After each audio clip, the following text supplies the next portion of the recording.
Hello, I'm Lance Morgan, a member of the Casey Family Programs Board of Trustees. I'm excited to introduce this award-winning father. Jason Bragg is an advocate for birth parents, especially fathers, and his work is having a profound impact. He reminds everyone he works with that it's so important to include birth parents in conversations and decision making. Jason draws on his personal experience and serves on local advisory groups in Washington state, including the Department of Children, Youth, and Family Citizens Review Panel.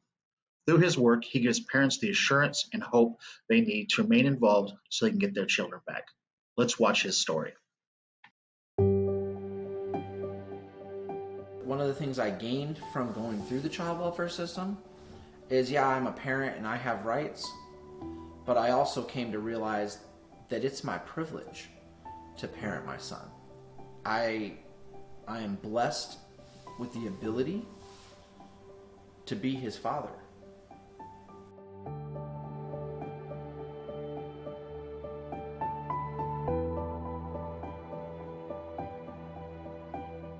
I started in this work because of my experience that I had going through the dependency system, and I wanted parents to have a different experience.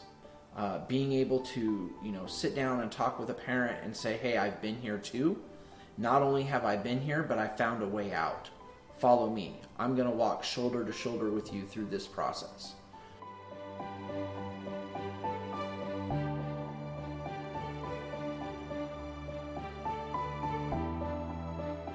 I think that, especially for dads in particular, and the way sort of society looks at dads more as a financial resource rather than a primary parent. And the way that translates into the child welfare system is that it sees dads as a problem that needs to be solved rather than an available parent with love and passion for their children. All parents love their kids, and I believe that every parent can safely reunify if you provide them with the right supports and services at the right moments that they're going to reunify with their families.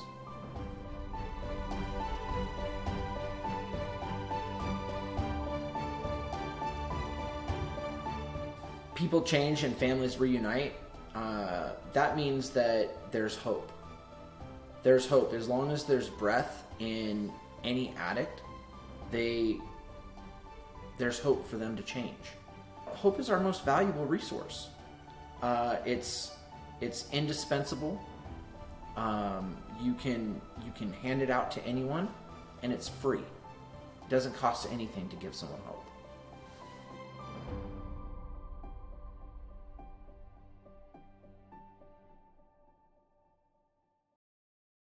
I'm happy to meet you, Jason, and present you with this well-deserved award. On behalf of Casey Family Programs and the Board of Trustees, I'm honored to present you with the 2022 Casey Excellence for Children Birth Father Award. Congratulations. Thank you. Thank you so much. Great job. You're such a great advocate for dads.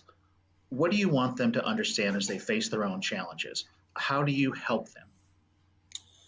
When I first start working with fathers, I explain to them, how the system sort of perceives dads, and how we're looked at more like a problem that needs to be solved instead of a viable parenting solution for our children or a viable placement option.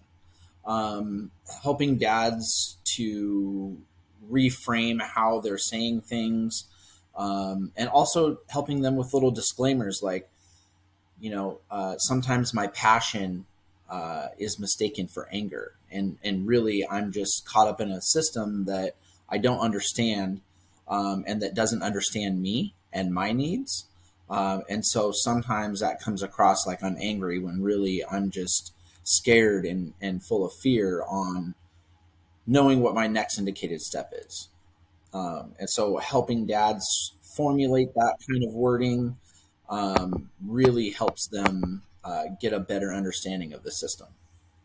Yeah. I think your perspective obviously is very, very important. You also share your experiences to try to help transform the child welfare system into a child and family well-being system. Why is it so important that experts with lived experience have seats at the table for this work? Man, I really love this question because, we're really fortunate in Washington to be able to have seats at most tables. Um, what I'd like to see, you know, systems transition into is we are the experts. Parents that have gone through the system understand the nuances. They understand the different things that you can only get from going through it yourselves. And so I think as we're trying to restructure the system and build a communities of hope and a family and child well-being system to really empower communities and parents to be successful and create that healing that we're wanting.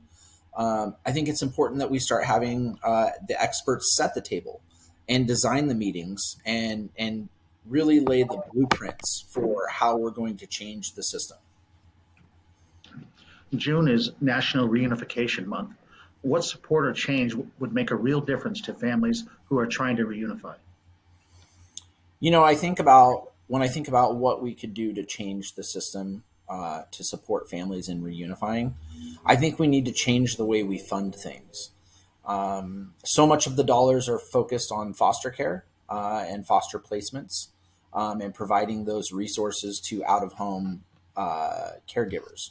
And I think we need to flip that upside down and funnel the money back into the communities and back into the families that are experiencing poverty, generational poverty. And, I like to say neglect is just a fancy word for poverty. And it's families that need, the funding. I, I know that in King County here, $750 per child goes to foster care placements. And that same family on TANF only collects $330. So there's already a disparity between the resources provided to the families and the resources provided to the foster parents. And I think that if we're really trying to see changes happen, instead of removing the kids and paying exorbitant amount of dollars to keep kids out of home, what would it look like to put those resources in the home, provide the resources to the parents, along with supports and services to help stabilize the family and move things forward. So I think that we don't necessarily need new dollars. We just need to reallocate the dollars we're currently spending.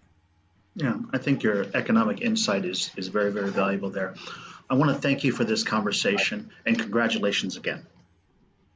Now let's meet our next distinguished award winner.